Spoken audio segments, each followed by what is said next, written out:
हम लोगों को हमारे जीवन में कई बार ऐसी घटनाओं का सामना करना पड़ता है, कई बार ऐसी घटनाओं से होकर गुजरना पड़ता है जिस पर बाद में हमें शायद ही यकीन हो पाता है। जिस तरह हम अपने जीवन में कभी किसी परेशानी में पड़ते हैं तो हमेशा एक ही सहारा होता है, ईश्वर का, और वह हमें राह भी दिखाते हैं। आज मैं इसी प्रकार की घटनाक्रम के बारे में बताने वाला हूँ जो आज तक एक रहस्य ही है। इस घटनाक्रम को जानने के लिए बने रहिए हमारे साथ। स्वागत है आपका हमारे channel mysterious and horror stories में। पूरे उत्तर भारत में ठंड की शुरुआत हो चुकी थी और इस साल दीपावली 20 अक्टूबर शनिवार की थी। हमेशा की तरह इस बार भी दक्षिण भारत में उत्तर भारत की अपेक्षा कम ठंड पड़ा करती, लेकिन वातावरण ठंडा हो चला था और धीरे धीरे दिन छोटे होने लगे थे। और तारीख थी 7 नवंबर सन 1979।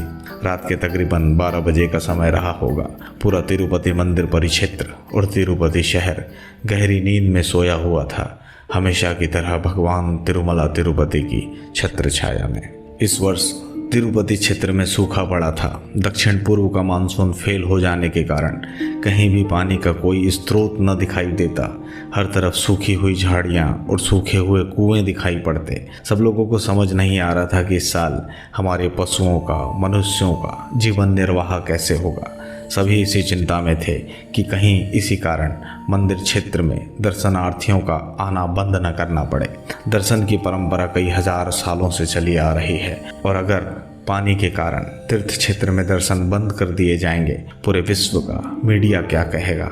और वैसे भी उस समय मिशनरियों का बोलबाला था जो हमेशा यही साबित करने पर तुले रहते कि हमारा ईश्वर ही श्रेष्ठ है। और उन लोगों ने दबी जबान में यह भी कहना शुरू कर दिया था कि यह कैसे ईश्वर हैं जो अपने भक्तों के लिए, खुद के लिए पानी की व्यवस्था नहीं कर सकते, तो वह आराध्य कैसे हुए। लेकिन वो कहने वाले यह नहीं जानते थे कि भगवान की माया अपरंपार है, इसका ना तो प्रारंभ है और न ही अंत।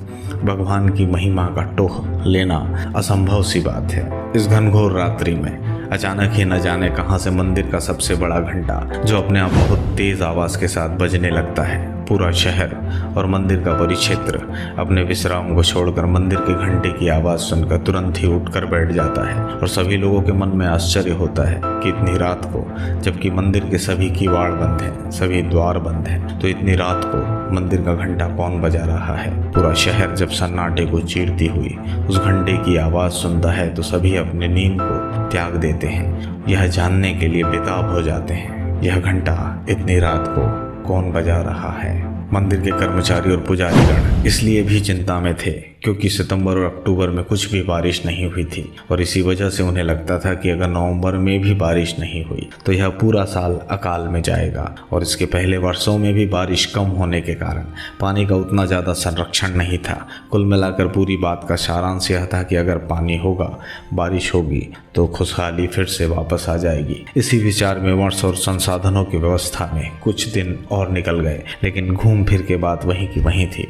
अभी तक पानी की कोई व्यवस्था न हो पाई थी। मंदिर के ट्रस्टी और मंदिर के कर्मचारियों को लग रहा था कि कहीं पानी के अभाव के कारण मंदिर में दर्शनार्थियों का प्रवेश निषेध न करना पड़े। सभी लोग कहते हैं कि जहाँ पर मानवीय क्षमताएं खत्म हो जाती है, मानवीय प्रयास खत्म हो जाते हैं, वहाँ पर हमें कई बार ईश्वर का सहारा लेना पड़ता है, ईश्वर की शरण में जाना पड़ता है। और यही बात हुई तिरुमला तिरुपति में। जब मंदिर के ट्रस्टी और कर्मचारियों को कहीं कोई रास्ता न दिखाई दिया तो उन्होंने चिंतन किया और सोचा इसका कोई न कोई उपाय शास्त्रों में ज़रूर दिया होगा। और उन्होंने खोजबीन चालू की और उन्होंने वेदों और शास्त्रों के महान ज्ञाता और ट्रस्ट के सलाहकार अपने पूजनीय गोकुलन गणपति शास्त्री जी महाराज की सलाह मांगी। जब शास्त्री महाराज ने वेदों का अध्ययन किया और तब महाराज ने कहा, वेदों और शास्त्रों में ऐसी कोई भी चीज़ नहीं है जिसका हल न दिया गया हो। हमारे प्राचीन ग्रंथों में, प्राचीन लिपियों में हर एक संकट का हल है और उस निवारण का नाम है वरुण जाप। आपकी जानकारी के लिए बता दूं कि वरुण जाप वही जाप है जिसमें भगवान वरुण, या यूं कहें कि बारिश के देवता को प्रसन्न किया जाता है। शास्त्री महाराज ने कहा, अगर यह पूरे नियम से वरुण जाप का अनुष्ठान किया जाएगा तो निश्चित ही बारिश होगी।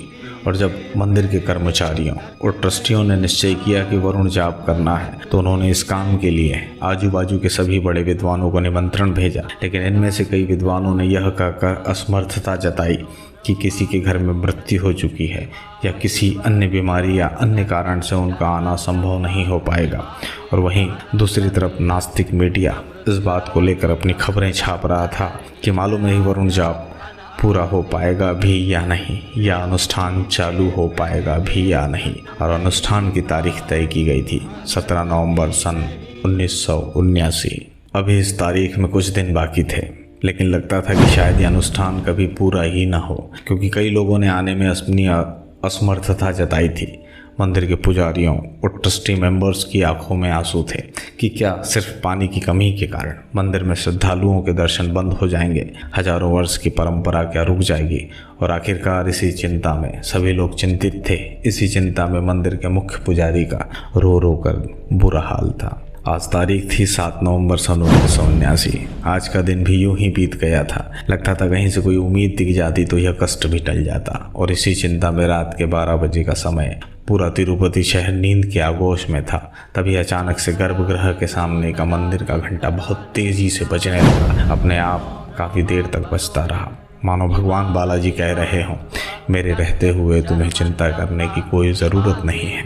इस घटना के बाद अगले ही दिन से वरुण जाप के लिए सकारात्मक खबरें आने लगी। जिन लोगों ने मना किया था वह सभी आने को तैयार हो गए और कई भक्तगणों ने कमर कस ली कि जब तक वरुण जाप पूरा नहीं होगा तब तक हम यहाँ से हिलेंगे भी नहीं। और आखिरकार 3 दिनों की कठिन साधना के बाद आखिरकार वह दिन भी आ पहुँचा जब पूरी तरह से वरुण जाप का अनुष्ठान पूरा हुआ। भगवान तिरुमला तिरुपति को जब पूर्णाहुति दी गई उसके बाद भगवान से प्रार्थना की गई कि ईश्वर अब तो इस क्षेत्र को हरा भरा करो। लेकिन आसमान में भगवान सूर्य अपनी पूरी क्षमता के साथ चमक रहे थे। आसमान में कहीं कोई बादल ना दिखाई पड़ता।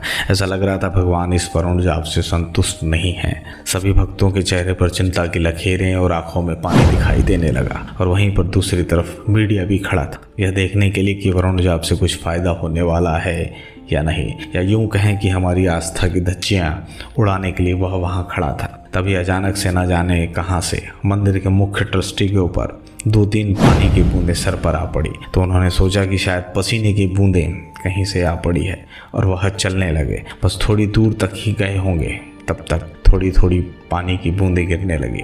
तब उन्होंने सर उठाकर आसमान की तरफ देखा तो उनके आश्चर्य का ठिकाना ना रहा। आसमान में पानी से भरे हुए काले काले बादल घिर आए थे और ऐसा लग रहा था कि आज इस धरती की प्यास को बुझाकर ही मानेंगे। और थोड़ी देर में मूसलाधार बारिश चालू हो गई और बारिश तब तक गिरती रही जब तक कि पूरे कुएं और तालाब पूरी तरह से भर नहीं गए। सभी भक्तगण और श्रद्धालु पूरी तरह से बारिश में भीग कर नाचने लगे। उनकी खुशी का कोई ठिकाना नहीं था। लेकिन आपकी जानकारी के लिए बता दूं कि यह मूसलाधार बारिश सिर्फ और सिर्फ तिरुमला तिरुपति के तीर्थ क्षेत्र में हुई थी। बाकी के आजू बाजू के इलाकों में बारिश का कहीं कोई नामो निशान भी नहीं था। ऐसी है भगवान तिरुपति की महिमा, ऐसी है भगवान की माया। आज भी बहुत सारे ऐसे लोग हैं जिन्होंने इस घटना का साक्षात्कार किया है, लेकिन जब वह इस घटना को याद करते हैं तो उनके रोम रोम खड़े हो जाते हैं। शीश पूरी तरह से भगवान तिरुपति के समक्ष नतमस्तक हो जाते हैं, दंडवत हो जाते हैं। न मृत्युरादिदमृतं न तर्हि